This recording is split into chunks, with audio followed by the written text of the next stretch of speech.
All right.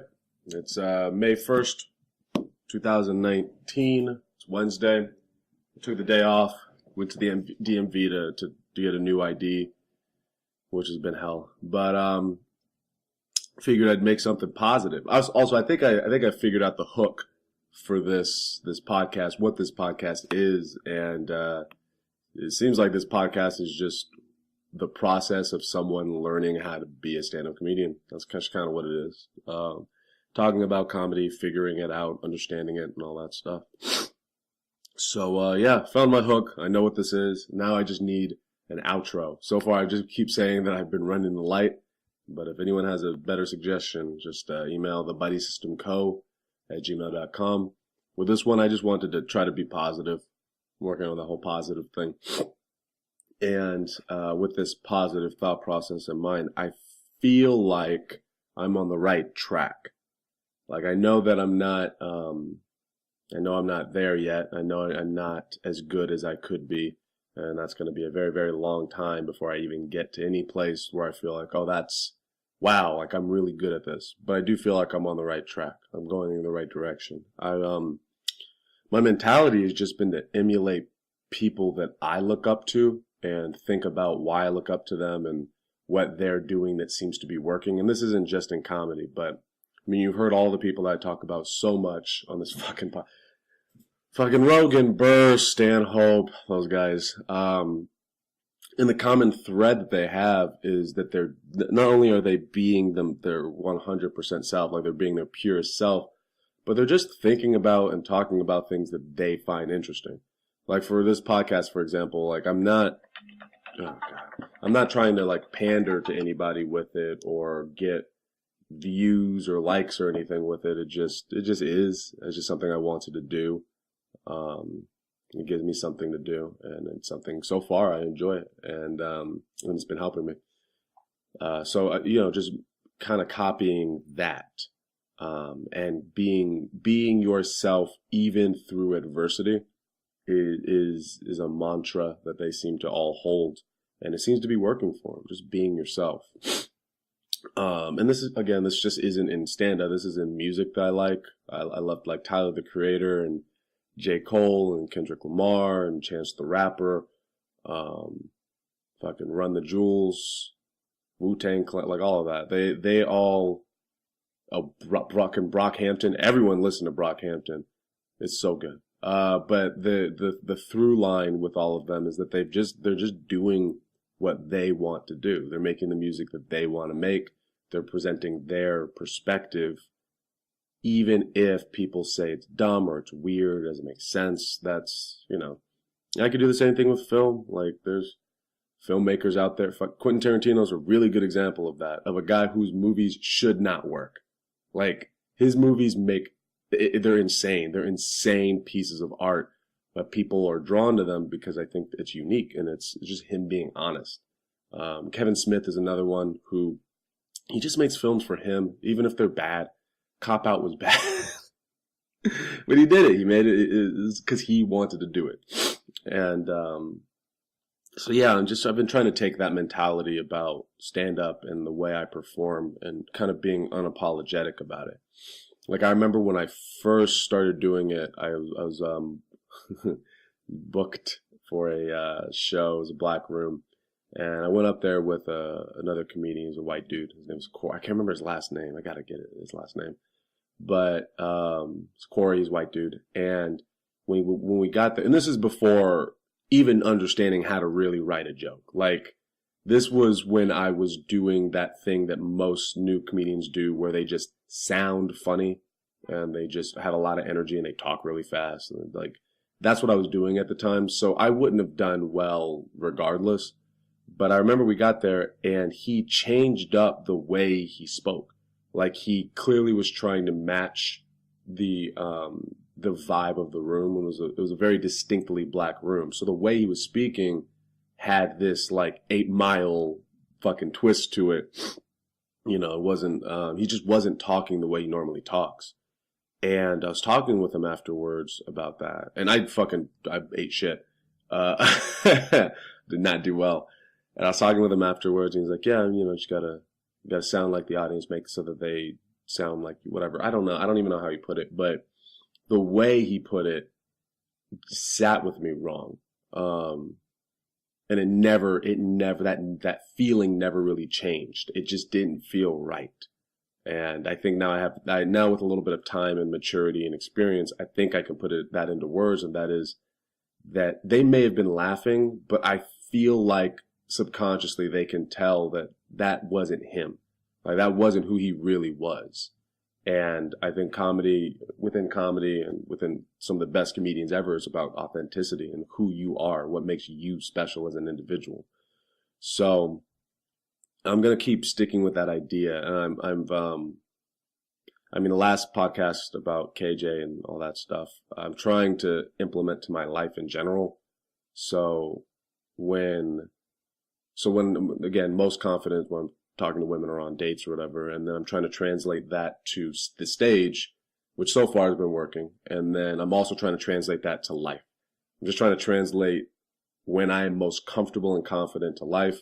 So now I'm trying to treat everyone like I'm on a first date with them, because that's when I feel most comfortable.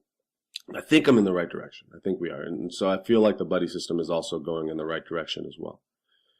It's a fucking exhausting direction. It's filled with bumps and problems and stress, but I don't know. I feel like my gut's telling me like we're doing the right thing. I hope that's the scary part about it is like I can't see the future. I have no idea if what we're doing is working or if what I'm doing is working. All I can go off of is my feelings, my gut. My gut says it's working. I feel like I'm getting better at stand-up. And my mentality of it is, I think, far more analytical than other people's are. Everyone tells me that I overthink, or that like, it just is. The jokes just is. It is just funny. And I recognize that, but that's just not how my brain works. I want to understand the minutia of it and why. That's a big thing. It's like, I want to understand why something will make somebody else laugh. Like talking about KJ again real quick. Like I couldn't figure out why. I knew there was something and he talked to me about it recently, which I'm not going to say on the podcast right now because I don't think I have a fully formed understanding of it. But he talked to me about one little technique. It was like I knew there was a fucking technique. There was a thing he was doing. And he was describing it to me. We both went to Father's Bar on Sunday. So I was talking with him after the show, and he was describing to me one of the little techniques.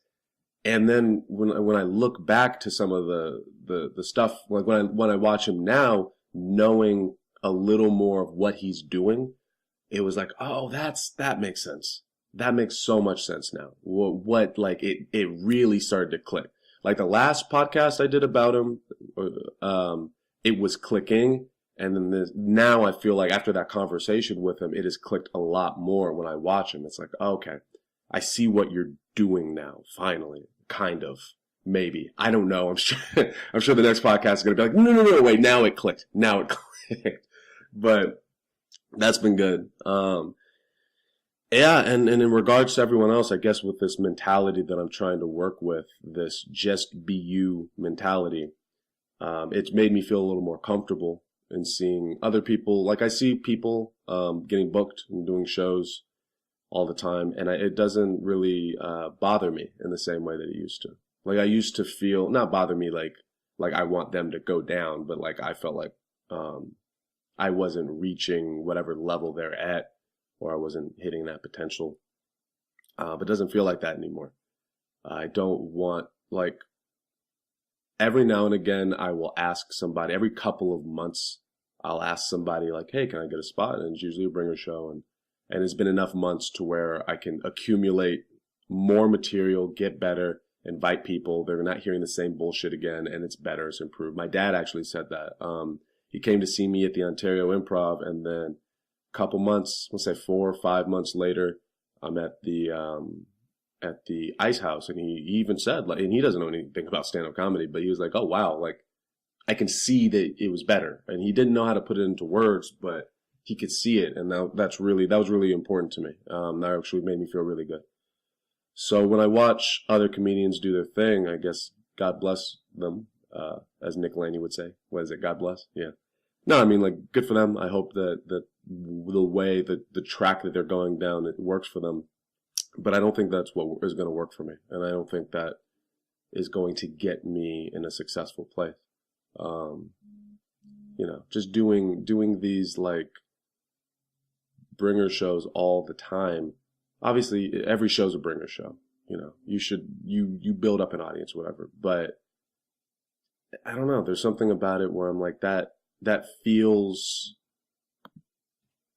It doesn't feel like the right way. If you can even say there's a right way, but I guess for me, it doesn't feel like that's the right way to go about it. When I listen to all of these other artists, I won't just use comedians. When I listen to other artists talk about their art, they talk about the craft and they talk about getting better. They never talk about rarely do they talk about getting like booked. They talk about like, you got to figure out how like, I want to get on stage, people to say, wow, that guy's just really fucking funny. We need to book him. Like, he's really funny. That's what I want people's react. That's why I want to get booked. I don't want to get booked because I asked somebody or because I traded time with somebody or because the buddy system, because I invited somebody to do a show with the buddy system and they were like, hey, I'll slang you some time. Like, I don't want that. I want people to recognize me as someone who is skillful at this craft, who is undeniably funny, who when I get on stage, I want to feel like I don't care what type of audience it is, I will figure out some way to make it good, make it funny, make it interesting and exciting, and whether I brought people or not. I want to go to a bringer show, not bringing anybody. The entire crowd is there to see someone else, and they leave that show saying, man, the guy we came to see was fine or whatever, but that Aaron Chase guy was really fucking funny. That's what I want. That's what I feel like should be the goal. And that's my goal right now, is to just keep getting fucking better. Keep working on this. Keep sharpening my tools, as George would say. Yeah. So I read in the light. Good positive talk, guys. And is there anything I should talk about? I don't know. Just email the buddy system at ACM. What the fuck am I saying? Email the buddy system at thebuddysystemco.co@gmail.com. And, yeah.